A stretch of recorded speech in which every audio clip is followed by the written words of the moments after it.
Hello and welcome to the presentation Multimedia RAG Embeddings with Large Language Model Applications. This is presented by Team PanDuo. That is myself, Krati, and my friend Panu, and we have worked on a large language model that is fine-tuned with RAG, not just text-based, but also with multimedia content. So let's talk about why it is important in the first place. The volume of multimedia data is growing by the minute, and it doesn't just contain textual information, it contains images, audios, and videos. And traditionally, all of that has been stored in different silos, but with the advent and the growth in the large language media applications, we need a way to be able to retrieve relevant information from multimedia as well. So for our solution, we integrate RAG embeddings with not just text, but image and audio files as well. The input queries by the user may be image, audio, or text. The model retrieves a RAG-enriched output.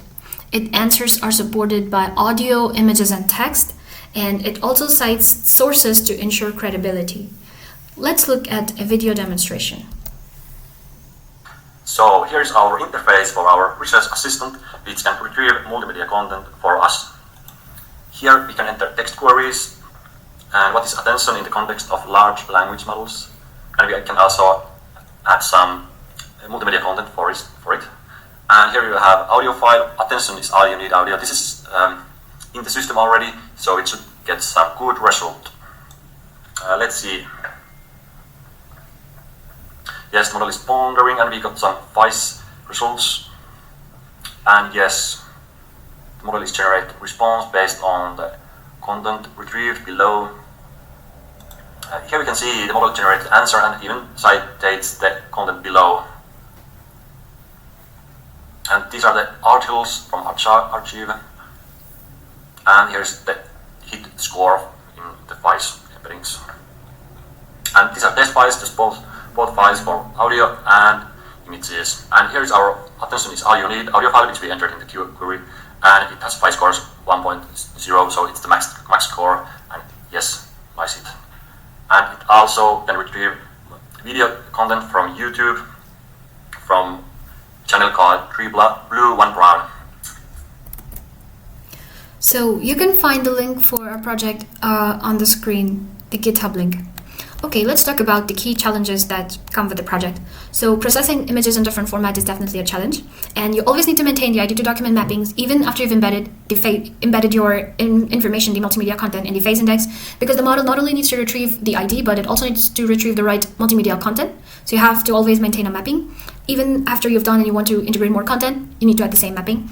You also need to save the projection layer because audio is being embedded using a different model, images are being embedded using a different model, and the PDF, the text, is embedded using a different model. So the embeddings created by these are different, and so you need to make sure that the original, all the embeddings that are being used in the face index, the vector database, they have to be of the same dimensionality to be useful. And the query that the user provides at the user interface should also have the same embeddings and should be projected using the same model. So you have to be consistent with that.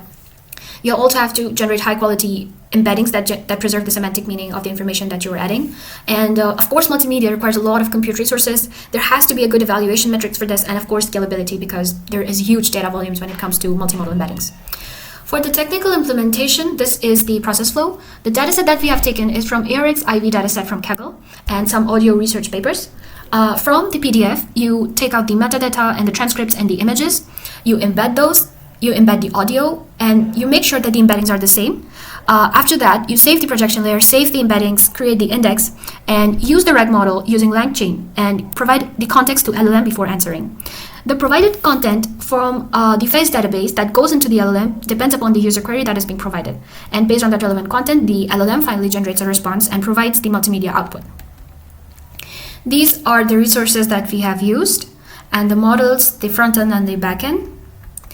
And it goes without saying that this could be huge, and it has a lot of applications in the future. The text embeddings can be used to translate and retrieve content in different languages. People with hearing or visual impairment face challenges, and retrieving multimedia and maybe say audio files can help them answer a lot of things. Scientific literature often contains complex diagrams that needs to be retrieved when you're looking through a certain database and researching for a topic. And yes, legal and forensic investigations require multimedia retrieval. Content creators also struggle to find multimedia assets for their projects. So these are some applications that can find some scope with this. And thank you so much for your time.